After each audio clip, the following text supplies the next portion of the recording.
So I recently realized I missed an anniversary.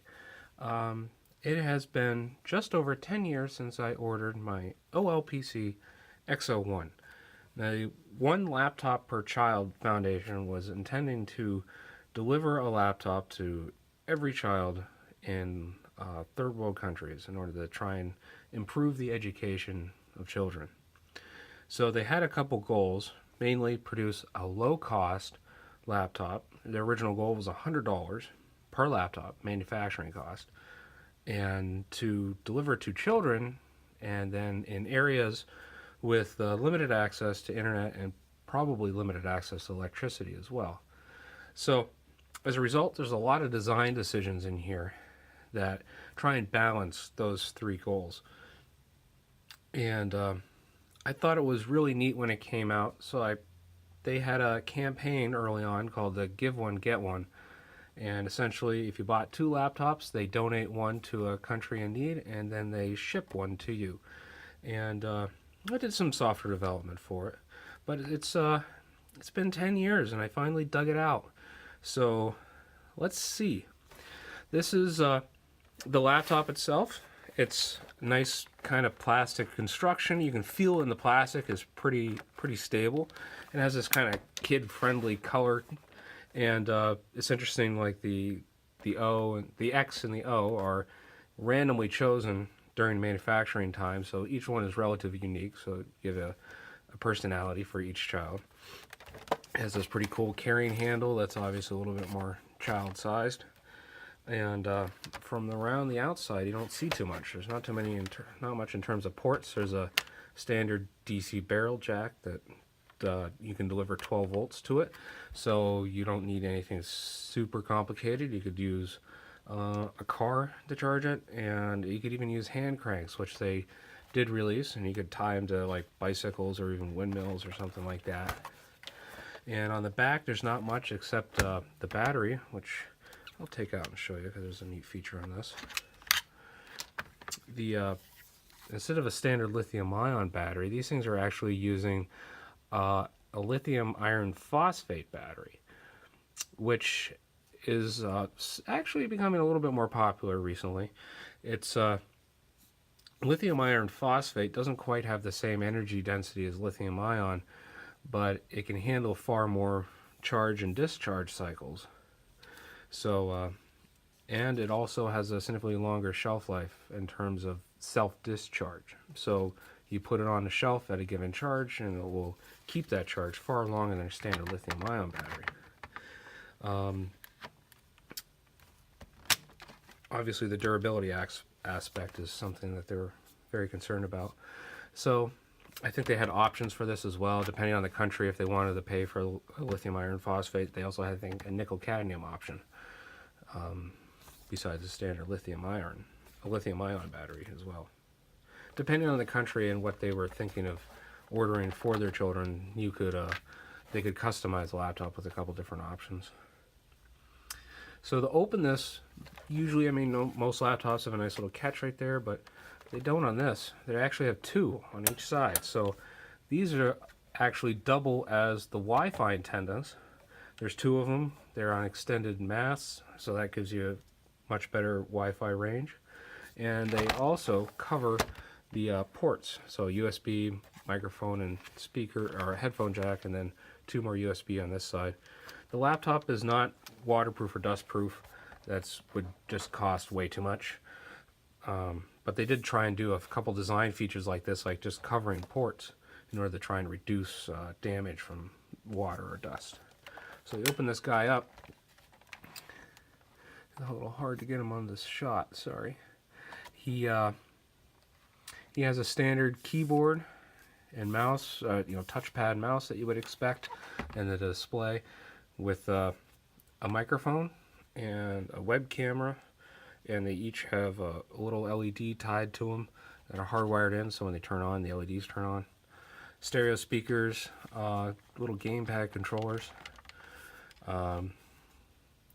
the manual orientation switch button for the display, power button, and LEDs, and then a rubber membrane keyboard, which has been obviously designed for children because it's quite small, and I can just just barely get my fingers onto home row. It's quite awkward to type. That was kind of a mild criticism of this, although this keyboard is cheap to manufacture and is fairly reliable because of the rubber membrane, keeps out dust and water. It's not exactly comfortable to type on. And there's a bunch of extra buttons and stuff on here, which I'll get into once I start getting into the software. And the other thing is, because this is all just one giant rubber membrane, it's really easy to customize this for the deployed country, depending on language options and such, so they can easily change this. The touchpad is a little bit unique. It's actually kind of very unique. It has, in the middle here is a standard capacitive touchpad you can use with your finger. There's a tap to click. It's not clicky itself. You have two separate buttons down here for that. Then this has a unique option on this, is the entire area here then is resistive. So you could use like a standard stylus or just anything you had laying around and actually draw all across it. And when they originally deployed this, it was intended to be, seamless switching between touching and then stylus mode so you could draw. Unfortunately, they had lots of issues with the resistive and the capacitive systems interfering with each other. So eventually they had to just put a software switch on there just so you can manually switch between the two modes. And the later XO1s completely dropped the resistive sides and it just became strictly touchpad, the capacitive touchpad. The other thing you saw here is the hinge is definitely different. This is actually a rotatable display, so you can rotate the display around 180 degrees and flip the display down, and then you could use it as very comfortably as like a gamepad controller, or you could use it as kind of like just like a standard ebook reader and use these buttons for switching pages. Also hidden under this hinge, I'll show you over here, is the SD card. It takes a full-size SD card for external storage. Besides that, one of the more unique features on this is the display itself.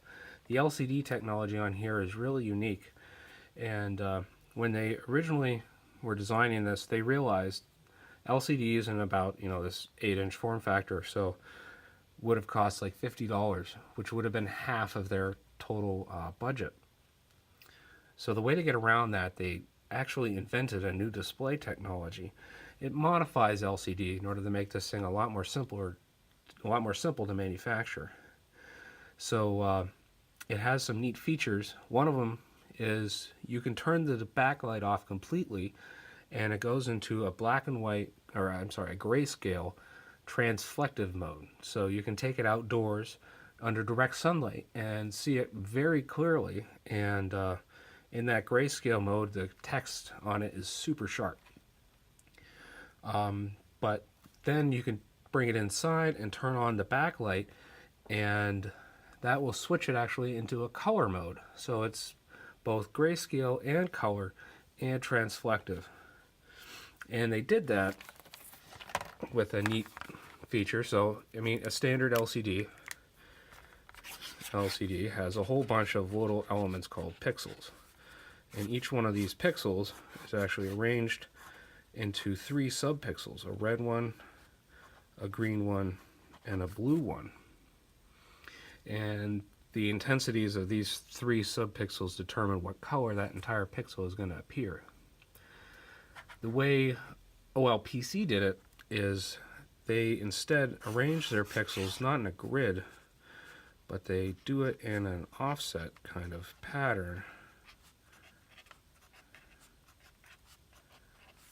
And instead of having each one of these pixels be composed of subpixels, they're actually all themselves are either red, green, or blue.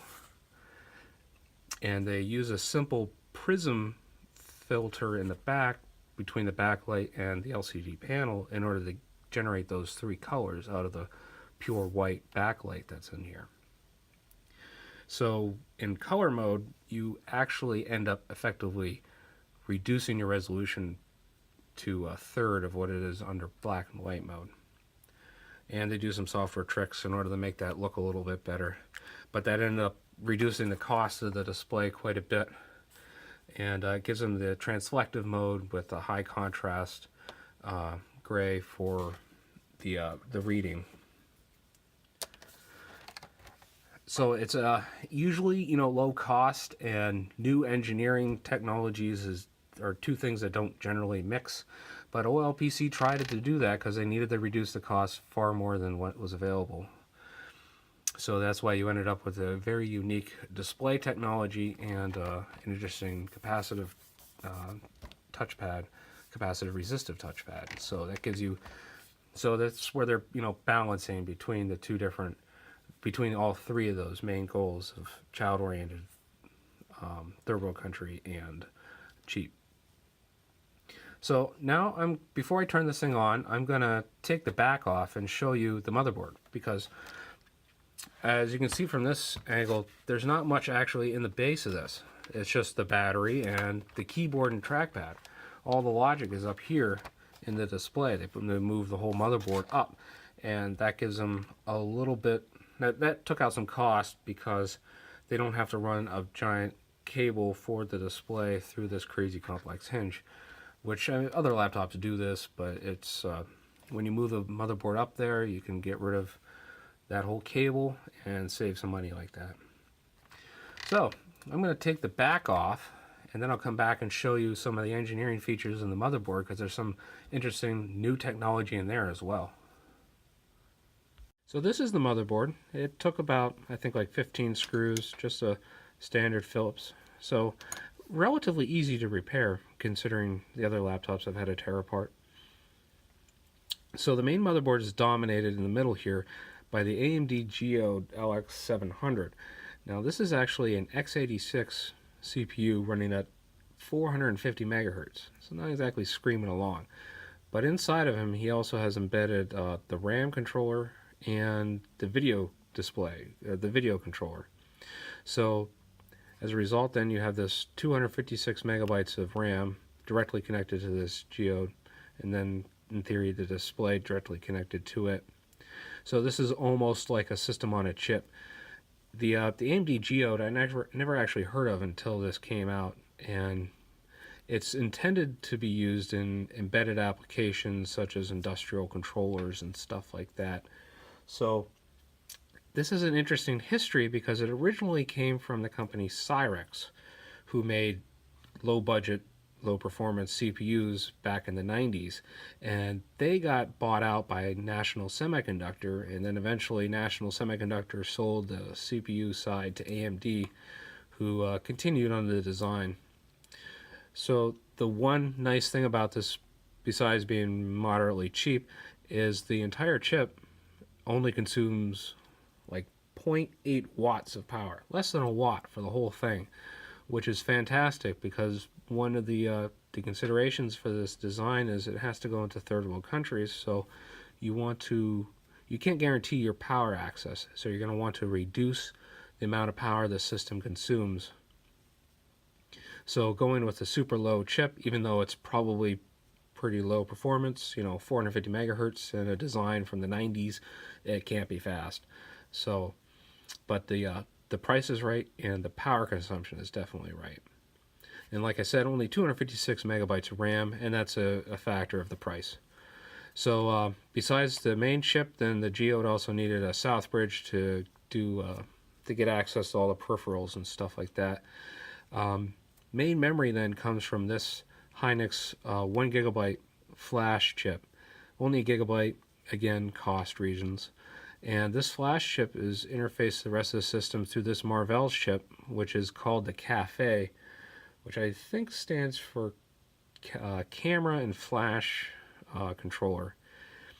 Besides interfacing with the flash, this chip also has a weird double purpose of also interfacing with the web camera on the front. So besides the south bridge, then we also have this guy right here, which is the E&E embedded controller. he's a kind of a catch-all for the rest of the system, which is kind of typical in a lot of laptops. So he interfaces with like the gamepad buttons, all the LEDs. He's also responsible for charging the battery, because the lithium ion phosphate batteries are good, but they do not like to be discharged all the way. So this guy is responsible for maintaining the battery, and he also interfaces directly with the keyboard and the mouse, which is actually coming in from this cable here. The keyboard and mouse are PS2 connections that come directly into this chip, and then this chip presents one interface up to the south bridge. And the reason they pass it through this chip is for standby. So you could put this whole thing into standby as soon as the child is done typing or touching the mouse, and you can pretty much freeze the display and power down everything. But this guy can remain active, and as soon as the child pushes the keyboard or the mouse, it'll immediately wake up the rest of the system. This guy up here then is the Wi-Fi module, and this is coming from Marvell as well. They did some pretty advanced stuff with the Wi-Fi, because you're dealing with third world countries here again, so you're not going to have great internet access or even great networking facilities in general. So one of the things they added onto here was the 802.11s specification, which is the wireless mesh networking. So the idea was that all these XOPCs laying around could automatically build their own network so they could all talk to each other without having to do any kind of fancy configuration or having some kind of separate server or access point or something like that. They would all just start magically, essentially, talking to each other and keeping in contact with each other. Then they would also then, if like one laptop was close enough to the Wi-Fi access point, he could act as a gateway for every other XOPC on the Wi-Fi mesh network. So then, and all the other XOPCs that would then gain access to the internet. The 802.11s specification wasn't finished when they released this, and they've had lots of issues trying to get that to fully work. It's a very, very complex problem to try and solve, so it's no surprise they had a lot of trouble with it on the mesh networking. Besides the Wi-Fi controller, though, then it also has its own embedded ARM CPU. And the idea was you could power down the entire system but keep up the CPU in this Wi-Fi mesh, so this guy could remain in the Wi-Fi mesh automatically. He would remain in the network at all times, just in case he's being used as like a node for other XOPCs to access the rest of the network.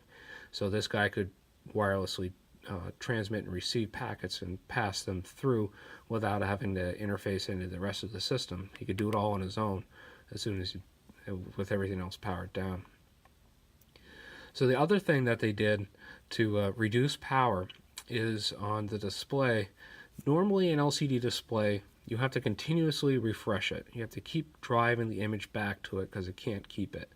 So the one feature on the AMD Geode is you could power down the CPU into a very low power state but keep the display interface up and running, so then it could refresh the display. But what they found is that ends up keeping the entire GPU up and running, which still sucks down a fair amount of power. So they went and built a custom chip from a company called Hymax. This is a custom chip designed explicitly for XOPC. And they call this the DCON, the display controller. So the display output from the AMD Geode first goes through this chip, and then it goes through to the LCD. And the idea is, when you want to power down the whole system to put it into super low sleep mode, you would drive the image out to this DCON and have it store that frame out into this separate RAM chip over here. Then you could power down the entire CPU, and this DCON can keep continuously refreshing the frame back out from this RAM to the LCD, and just to save some more power. It's kind of a surprising feature to add to this, because it seems like this would probably be a fair amount of cost, but again, it's the energy consumption goal was overriding the cost goal. So a lot of really cool engineering features in here. The Wi-Fi mesh networking with this self-sustaining microcontroller. You got the Decon refresh chip for the LCD. Very, very neat. So that's the hardware. Let's put it back together and let's start it up and show you the operating system and all the unique software that they also built for this. Very unique. So I'm going to record this all in real time, but I'm probably going to edit out a lot because, well, it's not exactly a fast machine, and I don't want you to sit here the entire time. So let's power this beast up. This runs, start noise. This runs a custom build of Fedora Linux, and all the software they left as open source. I would say most of the software on the system. There's a couple things that they did not release open source, like the firmware driving the touchpad. I think the firmware for that embedded controller was closed source. The software running on the Wi-Fi module was closed source. But the rest of the interface was all pretty much Linux with a whole custom GUI on top of it. And this comes from the requirement of dealing with children. Particularly children in third world countries who probably don't have a whole lot of computer experience in the first place. So they created this entire interface called Sugar, and it's intended to be much more easier to use for children, but it's also to take advantage of a lot of features that they would want to experiment with in a collaborative educational environment. So there's lots of concepts. The entire concept of the GUI is designed for interfacing in an educational environment with lots of children. So it's booting up. I have my color scheme set up to match the orange and yellow that's on the front of my XO PC, although that was customizable. You could change it to whatever you want. So this is the main home screen. It has a standard, cursor mouse kind of view. And you can actually see it lagging a little bit if I let it go off, and it might actually go back into standby. Maybe it will. I'll show you that later. But if you ever see this start to blinking, that means the system's gone into standby. It's a very aggressive suspend policy, so it immediately tries to go back into a standby state as soon as possible in order to try and conserve power. See, so it just did, even though the display is still fully active, and that's the magic of that Decon chip. So this is the main activity screen. You have your XO icon in there, and your journal, which your journal then is a pretty much both the file system and activity log for everything you've done on the XO. So if you were working on a particular activity, like say working on a paper, it's automatically saved essentially in the journal, although you can go in there and then specify more information about that particular activity when you save it. So that makes it easier then to get back to it later on. And you're intended to also then, when you save stuff, you can tag it for what you're working on, and then you can search for it later to bring itself back to it. So it's definitely a different paradigm, because there's no actual files, there's just entries in your journal. So let's go, back home. So some of the features that I've been just poking out there, because I forgot already, because this is a very different user interface. So you have the frame, which brings in the kind of utility thing. So it tells you your current battery charge and your speaker volume, what Wi-Fi network I'm connected to, and this is the manual switch between touchpad and resistive touchpad mode.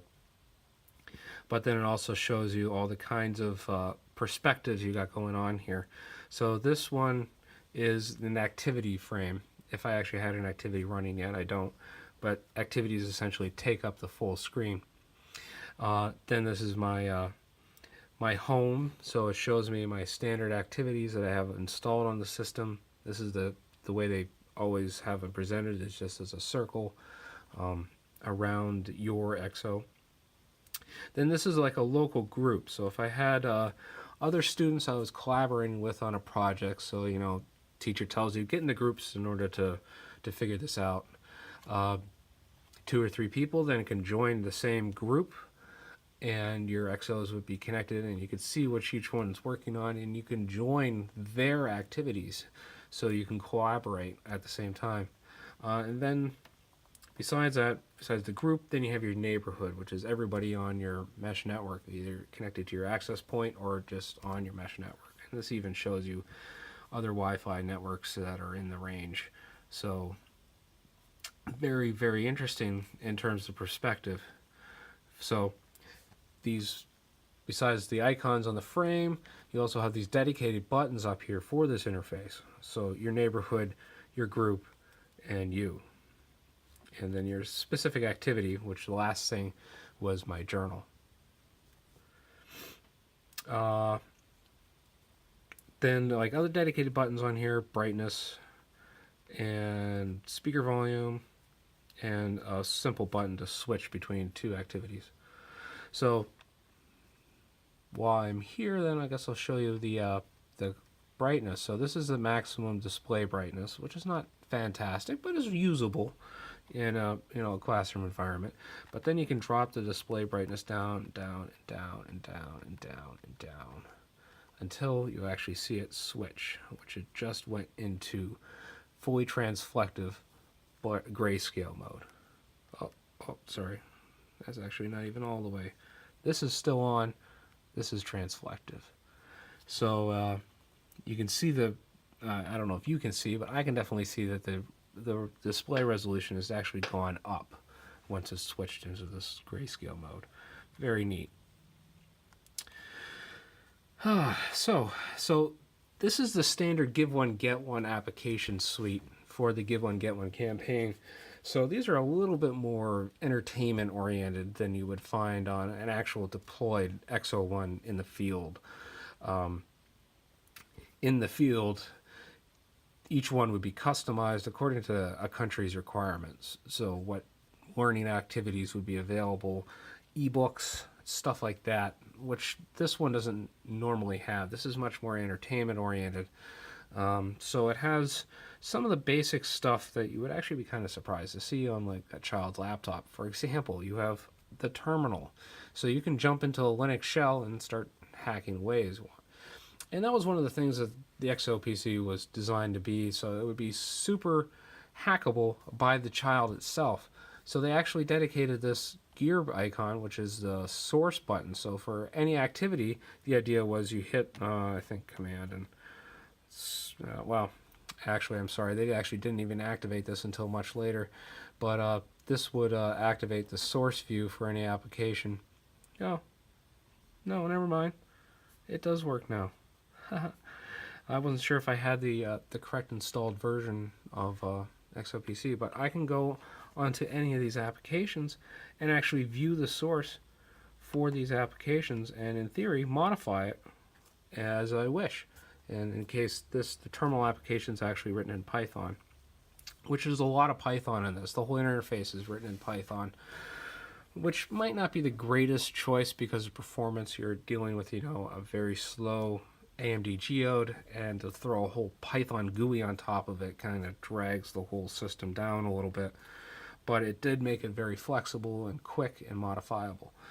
So as a child, if I was really adventurous, I could go in here and modify some of the source. And very interesting. I was actually kind of surprised that worked. So besides terminal and simple things like a calculator and stuff, it also was very program oriented. Like I said, it's set up in Python. So you actually had programming environments such as Pippy, which is a whole Python interpreter and simple executing environment for Python. So you can do simple hello world programs, and it gives you a whole bunch of other weird kind of functions you can do. So if you want to try Fibonacci sequence in Python, stuff like that.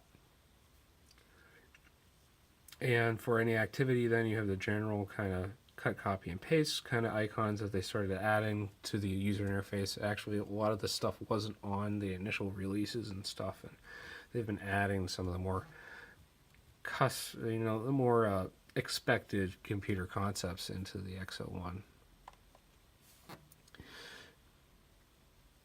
So besides some of those kind of things, you also have like a browser, a standard web browser that you can do. And let's see, this is clock. This is the write application, so if you're doing any kind of paper writing. The games, like a maze. This has a standard graphical abacus, which might be popular for a lot of kids. Implode, which is a logic puzzle game.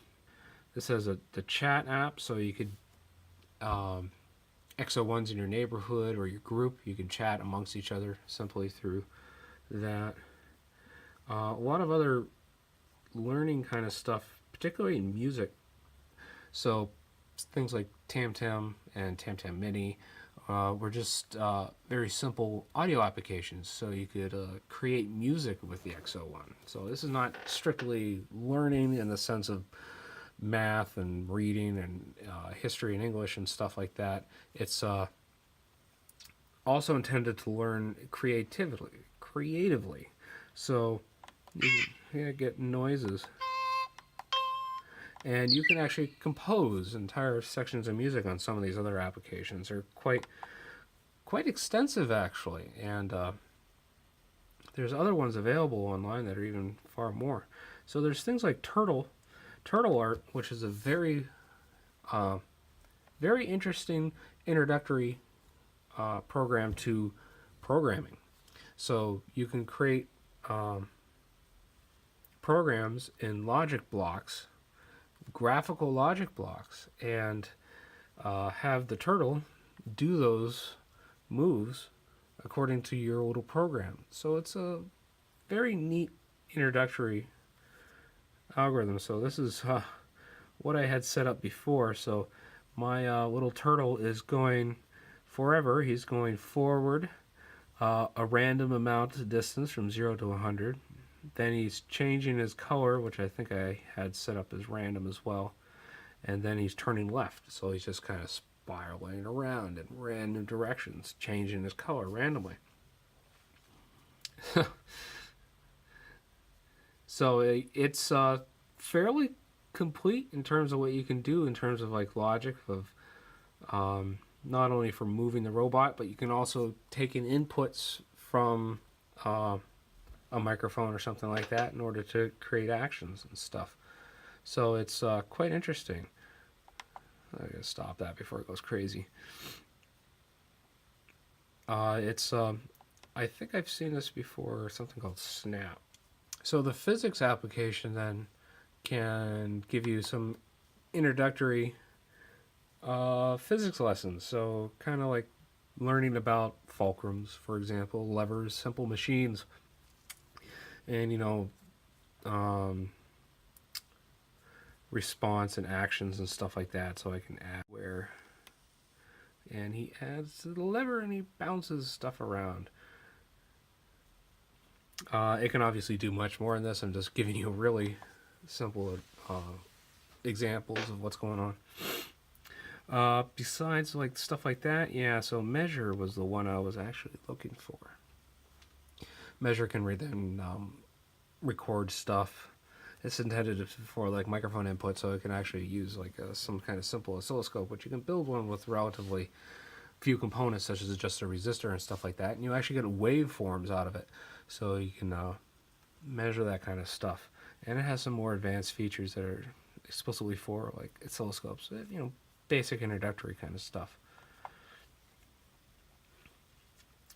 And so I'll probably skip the rest of the music ones like TamTam Edit, and TamTam Jam, one that just shows like moon phases. So Speak is an interesting one. It originally was just simply text to speech, and it gives you whatever you type in as a text message, or as a computer voice. But they've since added something. Hello, brain recall. Please type something. They've since added something which is kind of interesting. So they actually gave an assistant on this guy. So you can ask the robot any question.